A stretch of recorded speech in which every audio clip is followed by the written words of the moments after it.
श्रावण सुरू झाला की सण समारंभ सुरू होतात आणि त्याबरोबर सुरू होतात ते म्हणजे उपवास. आणि उपवासाला हमखास खाल्लं जातं ते म्हणजेच रताळं, स्वीट पोटॅटो.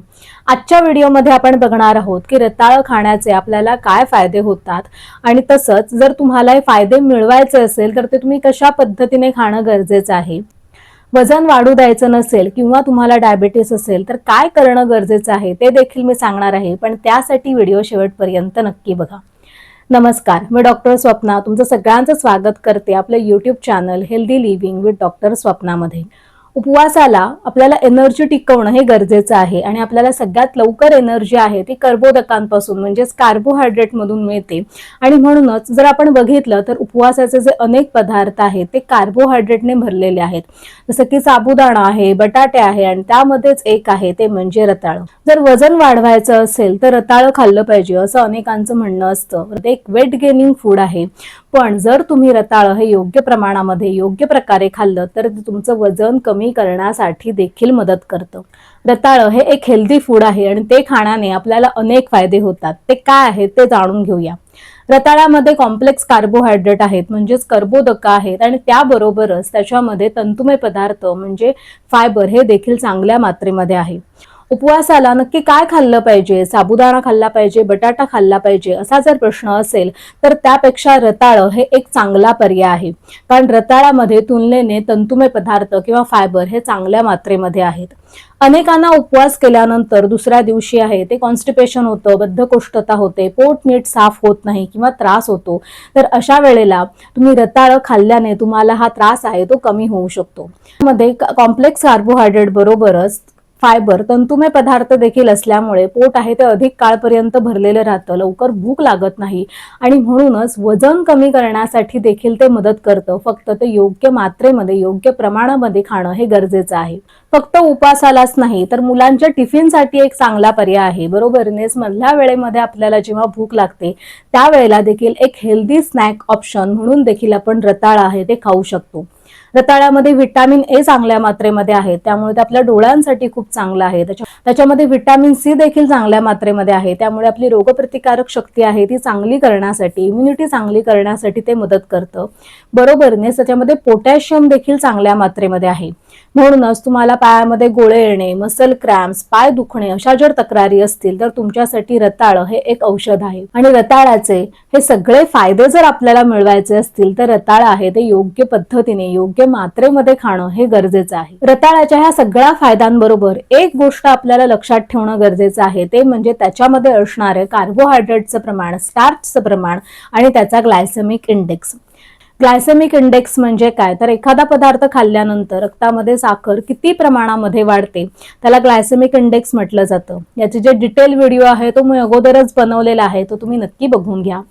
एखाद्या पदार्थाचा ग्लायसेमिक इंडेक्स जेवढा जास्त तेवढी आपल्या रक्तामध्ये साखर ही जास्त तयार होते आणि ही जास्तीची साखर आहे ती अर्थातच चरबीमध्ये रूपांतरित होते, त्यामुळे आपलं वजन हे वाढलं जातं. आणि म्हणूनच तुम्ही रताळं खाताना ही गोष्ट लक्षात ठेवणं आहे ती गरजेचं आहे. जर तुम्हाला वजन वाढू द्यायचं नसेल, बरोबरनेच तुम्हाला डायबिटीस असेल तर ही काळजी घेणं हे गरजेचं राहतं.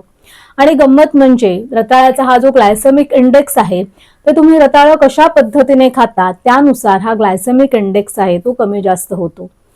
आणि म्हणूनच रताळ आहे ते साखरेमध्ये किंवा तुपामध्ये घोळून आपल्याला खायचं नाहीये, नाहीतर तुमचं वजन आणि तुमची रक्तातली साखर हे दोन्हीही वाढेल. रताळ जेव्हा आपण बॉईल करून खातो तेव्हा त्याचा ग्लायसेमिक इंडेक्स आहे तो सगळ्यात कमी असतो. तुम्ही जेव्हा 30 मिनिटापर्यंत रताळ आहे ते बॉईल करता तेव्हा त्याचा ग्लायसेमिक इंडेक्स आहे तो जास्त कमी होतो. आणि म्हणूनच रताळ खाण्याची योग्य पद्धत आहे ते म्हणजे ते बॉईल करून खाणं. हा रताळा आपण बेक करतो किंवा फ्राय करतो किंवा रोस्ट करतो त्यावेळेला त्याचा ग्लायसेमिक इंडेक्स आहे तो जास्त होतो आणि त्यामुळे तुमची रक्तातली साखर आहे, तुमच्या ब्लड शुगर लेवल्स देखील वाढतात, बरोबरीनेच तुमचं वजन देखील वाढू शकतं. अजून मी तुम्हाला 2 ट्रिक सांगणार आहेत की ज्या खूप फायदेशीर आहेत. पहिली ट्रिक आहे ते म्हणजे रताळं बॉईल केल्यानंतर ते पूर्णतः थंड होऊ द्यायचं. रताळं हे बॉईल केल्यानंतर जेव्हा थंड होतं त्यावेळेला त्यातलं रेझिस्टन्स स्टार्च आहे ते जास्त वाढतं. आता हे रेझिस्टन्स स्टार्च म्हणजे काय आहे, तर रताळ जेव्हा आपण खातो त्याच्यानंतर त्याचं विघटन आहे ते पोटामध्ये न होता ते डिरेक्टली आतड्यांमध्ये जातं आणि परिणामी रक्तातली साखर आहे ती जास्त वाढत नाही. बरोबरीनेच तुमच्या डायजेशनला किंवा तुमचं पोट साफ होण्याला मदत होते आणि तसंच आपल्या पचनासाठी जे चांगले बॅक्टेरिया असतात, गुड बॅक्टेरिया आहेत ते वाढण्यासाठी देखील मदत होते. म्हणजेच रेजिस्टन्स स्टार्च जास्त असेल तर आपल्या रक्तातली साखर आहे ती जास्त वाढणार नाही. म्हणूनच बॉईल केलेलं जे रताळं असतं ते आपल्याला पूर्णतः थंड होऊ द्यायचं. जर तुम्हाला चालणार असेल किंवा शक्य असेल तर तुम्ही 3 ते 4 तास तुम्ही फ्रीजमध्ये देखील ठेवू शकता, त्यामुळे फायदा हा जास्त होतो. फ्रीजमधून काढल्यानंतर तुम्ही हलकंसं गरम करून ते खाऊ शकता. दुसरी महत्वाची ट्रिक आहे ते म्हणजे रताळ्याबरोबर तुम्ही काय खाता ते देखील महत्व आहे. हे आपल्यासाठी चांगलं असलं तरी त्याच्यामध्ये ज्या कर्बोदका आहेत, कार्बोहायड्रेट आहेत, त्याचे जे कॅलरीज आहेत ते आपल्याला विसरून चालणार नाही. म्हणूनच रताळ्याचे आपल्याला चांगले फायदे मिळवायचे असतील तर रताळ्याबरोबर आपण एखादं प्रथिन किंवा प्रोटीन खाल्ल्याने आपल्याला त्याचे फायदे हे चांगले मिळतात. तुम्ही त्याच्याबरोबर दूध पिऊ शकता, ताक पिऊ शकता किंवा दही देखील खाऊ शकता किंवा शेंगदाणे देखील खाऊ शकता. रताळ्याबरोबर असं आपण प्रोटीन युक्त पदार्थ जेव्हा खातो त्यावेळेला रक्तातली साखर आहे ती पटकन वाढत नाही आणि आपल्याला फायदा होतो. अजून एक महत्वाची गोष्ट म्हणजे रताळं किती खाल्लं पाहिजे. तर आपण उपवासाच्या दिवशी एक मीडियम साईज रताळं म्हणजे साधारणतः ते 120 ते 150 ग्रॅम पर्यंत असतं, हे एक रताळं तुम्ही खाऊ शकता. तुम्हाला जर शक्य असेल तर रताळं सालीसकट देखील खाऊ शकता, त्याने फायदा हा जास्त मिळतो. पण जर तुम्हाला डायबेटीस असेल आणि तुमची शुगर लेवल्स नियंत्रणामध्ये असेल तर तुम्ही अर्ध रताळ, मीडियम साईजचं रताळं आहे ते अर्ध म्हणजे साधारणतः 80 ग्रॅम पर्यंत रताळं आहे ते खाऊ शकता. पण अर्थातच तुम्हाला जर इन्सुलिन चालू असेल किंवा तुमचे शुगर लेवल्स अगोदरच वाढलेल्या असतील तर मात्र तुम्ही डॉक्टरांचा सल्ला आहे तो अवश्य घ्या. ह्या उपवासाला तुम्ही रताळं हे नक्की खा, त्याचे तुम्हाला फायदे हे नक्की मिळतील. पण बरोबरीनेच तुम्ही ते किती खाताय आणि कशा पद्धतीने खाताय हे देखील लक्षात ठेवा. तुम्हाला आजचा व्हिडिओ जर आवडला असेल किंवा गरजेचा वाटला असेल तर तुमच्या नातेवाईकांना, मित्रमैत्रिणींना हा नक्की पाठवा.